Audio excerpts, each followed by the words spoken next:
पांचवें दिन राजा भोज सिंहासन पर बैठने की तैयारी कर ही रहे थे कि पांचवी पुतली लीलावती ने उन्हें रोक दिया। लीलावती बोली, राजन, क्या आप विक्रमादित्य की तरह दानवीर और शूरवीर हैं? अगर हाँ, तभी इस सिंहासन पर बैठने के अधिकारी होंगे। मैं आपको कथा सुनाती हूँ। परम दानवीर विक्रमादित्य की। एक दिन विक्रमादित्य दरबार में राजकाज निपटा रहे थे, तभी एक विद्वान ब्राह्मण दरबार में आकर उनसे मिला। उसने कहा कि अगर वे तुला लग्न में अपने लिए कोई महल बनवाएं तो राज्य की जनता खुशहाल हो जाएगी और उनकी भी कीर्ति चारों तरफ फैल जाएगी। विक्रम को उसकी बात जंच गई और उन्होंने एक बड़े ही भव्य महल का निर्माण करवाया।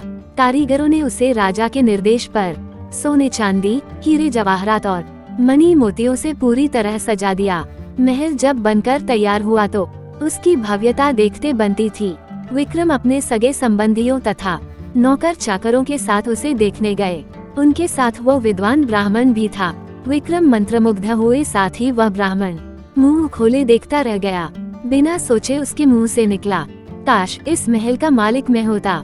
राजा विक्रमादित्य ने ये सुनते ही झट वह भव्य महल उसे दान में दे दिया। ब्राह्मण के तो मानो पांव ही जमीन पर नहीं पड़ रहे थे। वह भागता हुआ अपनी पत्नी को ये समाचार सुनाने पहुंचा। इधर ब्राह्मणी उसे खाली हाथ आते देख कुछ बोलती उससे पहले ही उसने उसे हीरे जवाहरात और मणि मुक्ताओं से जड़े हुए महल को दान में प्राप्त करने की बात बता दी। ब्राह्मण की पत्नी की तो खुशी की सीमा न रही। उसे एक बारगी लगा मानो उसका पति पागल हो गया और यूं ही अनाप शनाप बक रहा है। मगर उसके बार बार कहने पर वो उसके साथ महल देखने के लिए चलने को तैयार हो गई। महल की शोभा देखकर उसकी आंखें खुली रह गईं। महल का कोना कोना देखते देखते कब शाम हो गई उन्हें पता ही नहीं चला। थके मांदे वे एक शयन कक्ष में जाकर निढाल हो गए। अर्धरात्रि में उनकी आंखें किसी आवाज से खुल गई। सारे महल में महक फैली थी और सारा महल प्रकाशमान था। उन्होंने ध्यान से सुना तो लक्ष्मी बोल रही थी। वह कह रही थी कि उनके भाग्य से वह यहाँ आई है और उनकी कोई भी इच्छा पूरी करने को तैयार है। ब्राह्मण दंपति का डर के मारे बुरा हाल हो गया। ब्राह्मणी तो बेहोशी हो गई। लक्ष्मी ने 3 बार अपनी बात दोहराई, लेकिन ब्राह्मण ने कुछ नहीं मांगा तो क्रुद्ध होकर चली गई।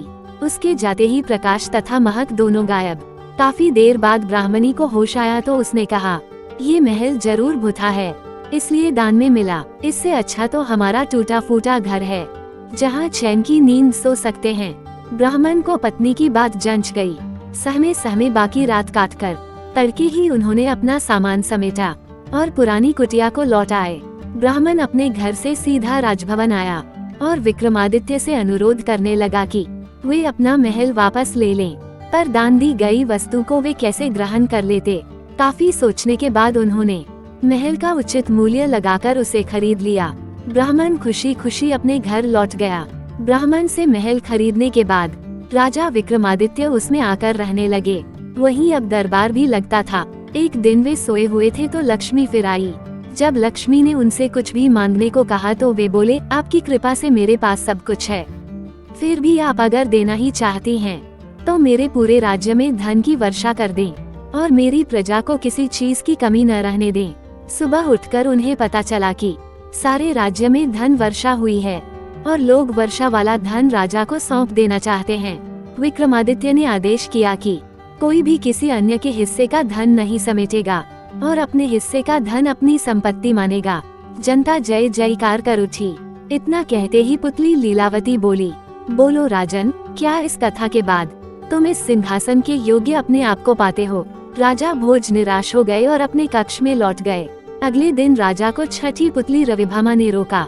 सिंहासन की छठी पुतली की कहानी के लिए अगला वीडियो देखिए। तो दोस्तों, इसी तरह की अच्छी अच्छी कहानी और कथाएं सुनने के लिए चैनल को लाइक और सब्सक्राइब कर लीजिए।